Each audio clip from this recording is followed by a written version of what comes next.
వృషభ రాశి యందు ప్రస్తుత కాలంలో కుజగురులు కలిగి ఉన్నారు. అయితే ఈ వృషభ రాశి కూడా యోగదాయకమైన స్థితిగతులనే పొందుతున్నారు. అధికమైన సంపాదన, లగ్జరీపరమైన ఖర్చులు, లగ్జరీ ఎక్కువ చేస్తారు వీళ్ళు. అంటే వృషభ రాశికి తులారాశికి ఆధిపత్యాన్ని వహించిన వారు శుక్ర భగవానుడు. శుక్ర విధానాన్ని చూసుకుంటే ఎక్కడున్నాడే అంటే వృషభ రాశికి చతుర్థ స్థానంలో ఉన్నాడు. దాన్నే వాహన యోగము అంటారు. వాహనం అనగానే మళ్ళీ 2 వీలర్ 4 వీలర్ కొంటామని గురుగారిని అడగద్దు. వాహనం అంటే 2 వీలర్ 4 వీలర్ కాదు. కొన్ని వేల సంవత్సరాల క్రితం, కొన్ని లక్షల సంవత్సరాల క్రితం జ్యోతిష శాస్త్రాన్ని రచించిన మహర్షులు అప్పటిలోనే వాహనాధిపతి అని రాశారు. అన్ని వేల సంవత్సరాల క్రితం బళ్ళు ఎక్కడున్నాయి, చక్రాలు ఎక్కడున్నాయి, అసలు జీరో అనేది కనిపెట్టలేదు. అంటే 2 కాళ్ళు తప్ప ఇంకేమీ వాహనం లేదు. ఎక్కడికి వెళ్ళాలన్నా నడిచే వెళ్ళాలి. అయితే ఆ సమయంలో వాహనాధిపతి అన్నారు. వాహనాధిపతి అనగానే అర్థం 2 వీలర్ 4 వీలర్ అనుకుంటారు. సంసార నౌక, భార్యాభర్తలు ఇరువురు కలిపి జీవించే కాలాన్ని వాహన యోగము అని అంటారు. ఆ వాహన స్థానంలో ఈ యొక్క శుక్రుడు మిత్రుడైన బుధుడితో కలిసి ఉన్నాడు. ఈ స్థానం, వాహన స్థానము ఏ రాశి వచ్చింది? సింహరాశి వచ్చింది. సింహరాశి శుక్రునికి శత్రుస్థానమైంది. కానీ మిత్రుడితో కలిపే ఉన్నాడు. యోగదాయకమైన లగ్జరీపరమైన ఖర్చులు. డబ్బు ఉండాలి కదా లగ్జరీ చేయాలంటే. డబ్బు లేకపోతే లగ్జరీ ఎక్కడి నుంచి వస్తుంది?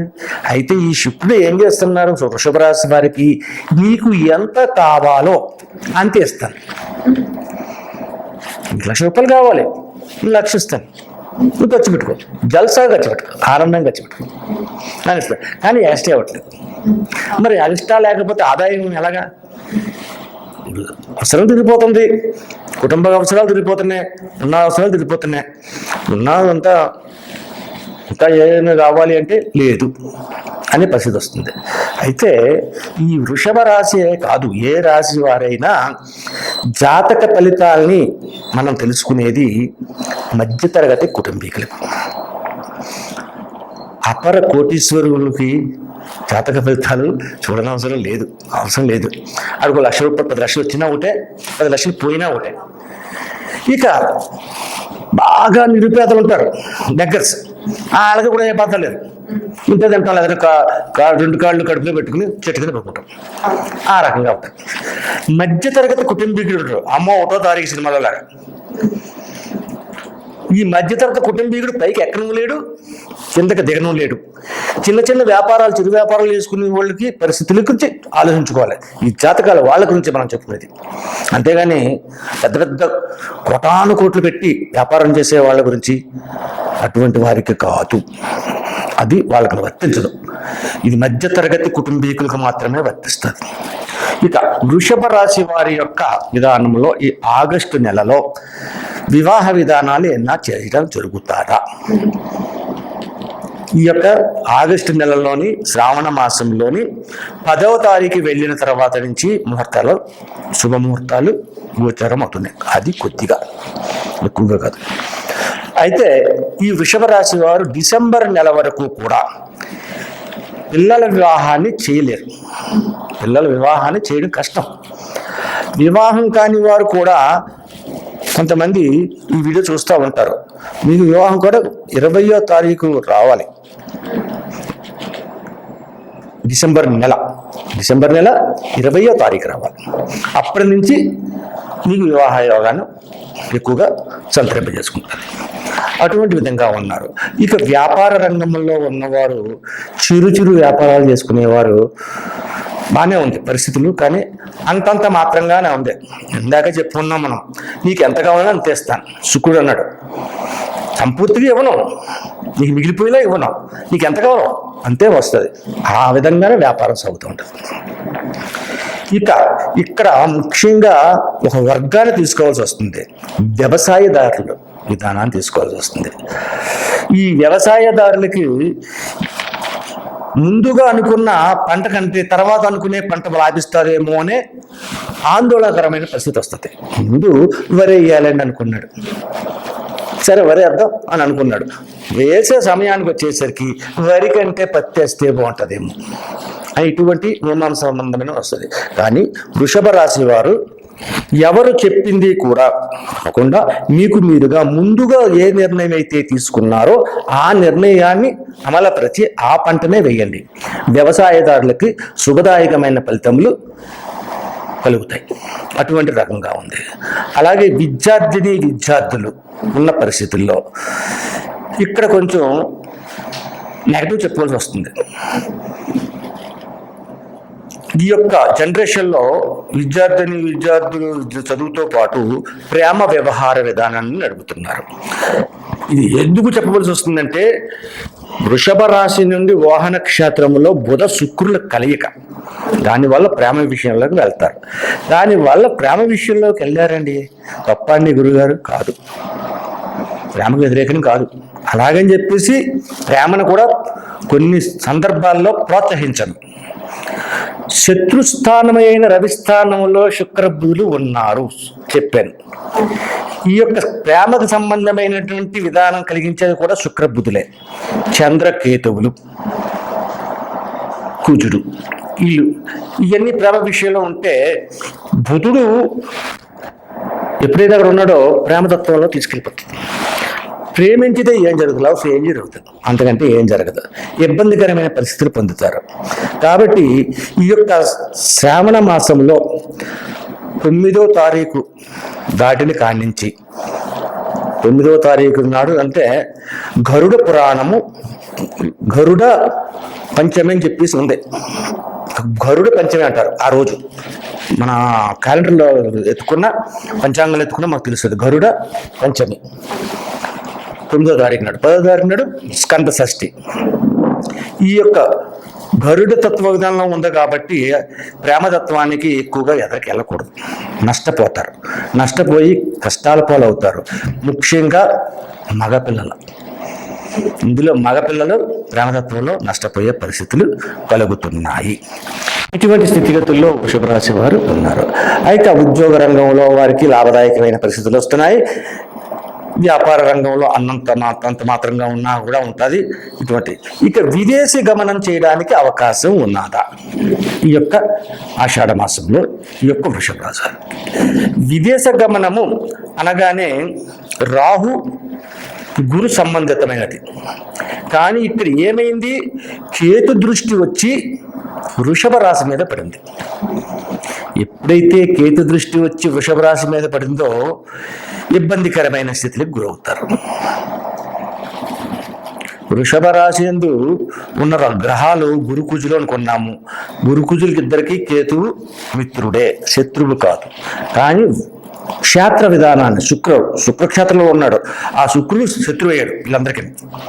దాని వలన ఇబ్బందికరమైన పరిస్థితులు కలుగుతూ ఉంటుంది. దైవతత్వం మీద భక్తి తగ్గుద్ది. గుళ్ళోకి వెళ్ళాలైనా వెళ్దాంలే, సాయంత్రం వెళ్దాం, పొద్దున్నే ఇక్కడికి వెళ్తాం అని అంటారు. ఇటువంటి విధానం వల్ల కొన్ని ఇబ్బందికరమైన పరిస్థితులు వస్తున్నాయి. ఈ వృషభ రాశి వారు ఉదయకాలాన్నే ఈ యొక్క మాసం అంతా కూడా, అంటే 1వ తారీఖు కానించి అనుకోండి, లేదంటే 5వ తారీఖు కానించి శ్రావణ మాసం కానించి అనుకోండి, తెల్లవారుజామున సూర్యోదయం కాకుండా నిద్ర లేవాలి. సూర్యుడు ఉదయించకూడదు.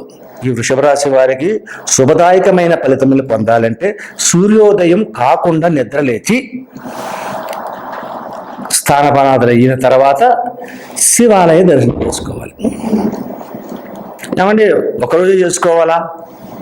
కాదు, శ్రావణ మాసం అంతా చేసుకోండి శివ దర్శనాన్ని. సోమవారం ఎన్ని సోమవారాలు అయితే వచ్చాయో అన్ని సోమవారాలు కూడా శివునికి అభిషేకాన్ని చేపించండి. వాళ్ళు పెరుగుతున్న నెయ్యి, ఇటువంటి పంచామృతాలు ఉంటాయి. వాటితో పాటు ప్రత్యేకంగా పచ్చకర్పూరాన్ని తీసుకెళ్ళి అది పౌడర్ చేసి అది నీళ్ళలో కలిపి ఆ నీళ్ళని అభిషేకం చేయమనండి. అలా కాకుండా అధమం అంటే 5 రకాల పళ్ళ రసాలు చేయండి. జ్యూస్ చేయండి. 5 రకాల పళ్ళు. బత్తాయి ఉంటుంది, ద్రాక్ష ఉంటుంది, ఆరెంజ్ ఉంటుంది, అలాగే కర్బూజా ఉంటుంది, బొబ్బాయి ఉంటుంది, ఇంకా రకరకాల పళ్ళు, యాపిల్స్ ఉన్నాయి. ఎన్ని చేయగలిగితే అన్ని చేయండి, పర్వాలేదు. కనీసం 5 రకాలు ఉండాలి. అధమం అంటే 5 రకాలు ఉంటాయి, తక్కువ ఉండకూడదు. పంచాక్షరి నామ విధానంలో. కాబట్టి 5 రకాల పళ్ళ రసాలు ఈ పాలు పెరుగు తీసుకెళ్ళి గుడి చుట్టూ 12 ప్రదక్షిణ చేయాలి. ఓనం శివాయ ఓనం శివాయ ఒకటిసారి అని కాదు, 12 పుష్పాలు చేత్తో పట్టుకోండి. శివ పంచాక్షరి నామాన్ని జపించండి.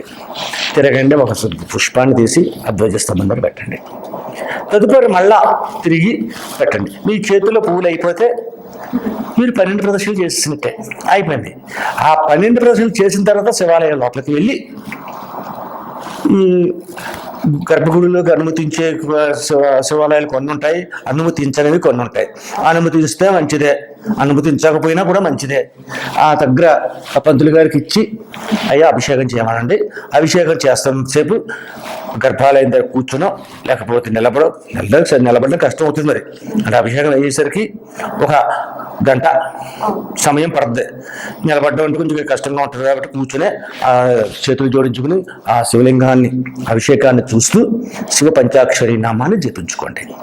ఈ రకంగా సోమవారాలు చేయండి. ప్రతిరోజు ఉదయకాలాన్ని వెళ్ళి శివ దర్శనాన్ని చేసుకోండి. అయితే ముఖ్యంగా చెప్పవలసింది ఏంటంటే ఈ యొక్క వృషభ రాశి వారు సోమవారం నాడు మధ్యాహ్నం తినే తిండిలో ఆవాలు అనేవి లేకుండా చూసుకోండి. ఆ రోజు ఒక్కరోజే, సోమవారం నాడు అభిషేకం చేసిన రోజు నాడు వాళ్ళు తినే తిండిలో ఆవాలు అనేవి రాకూడదు. ఆవాలు అనేవి రాకుండా ఉంటే యోగదాయకమైన శక్తిని పొందుతారు. అలాగే మధ్యాహ్నం నిద్రపోకూడదు. సాయం సంధ్యా సమయంలో సూర్యుడు అస్తమించి చంద్రోదయ సమయం జరుగుతున్న వేళయందు అంటే సుమారుగా 6:30-7 పవిత్రతను కోల్పోకపోతే అంటే లేవటర్స్ గది వెళ్లకుండా ఉంటే వాళ్ళ గదిలో మొహం కొడుకోవచ్చు. లేదు పవిత్రత చెడింది అంటే మళ్ళీ స్నానం చేయాలి.